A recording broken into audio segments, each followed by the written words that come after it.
오늘부터 유럽에서 오는 입국자 전원은 코로나19 진단검사를 받게 됩니다. 최근 이탈리아와 스페인 등 유럽 국가에서 확진자가 증가하면서 유럽발 입국자들에 대한 검역이 대폭 강화된 건데요. 네, 인천공항에 나가 있는 취재기자 연결해 보겠습니다. 정다혜 기자. 네, 인천국제공항에 나와 있습니다. 제가 서 있는 이곳은 유럽발 항공편이 주로 도착하는 J터미널 입국장인데요. 오늘 0시를 기해 유럽에서 입국하는 모든 승객들은 코로나19 진단검사를 받게 됩니다. 앞서 지난 19일부터 해외에서 들어오는 모든 승객은 특별 입국 절차에 따라 발열 검사 등을 받고 있는데요. 최근 이탈리아와 스페인 등 유럽 국가에서 확진자가 늘어나면서 유럽발 입국자에 한해 검역을 대폭 강화하기로 한 겁니다.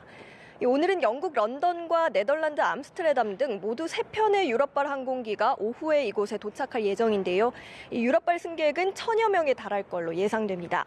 당국은 먼저 코로나19 의심 증상이 있는 사람과 없는 사람을 가려낼 예정인데요.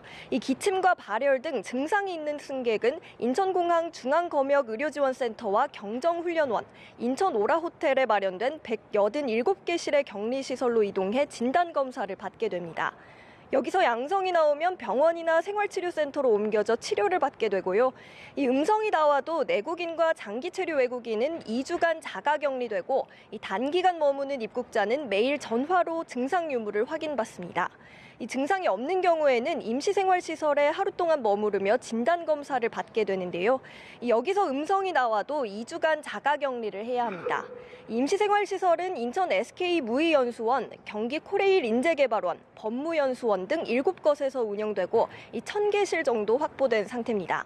임시생활시설에는 의료인력 52명과 지자체에서 파견한 200여 명의 지원 인력이 배치될 예정입니다.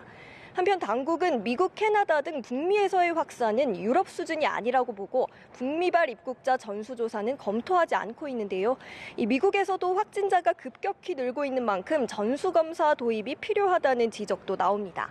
지금까지 인천국제공항에서 전해드렸습니다.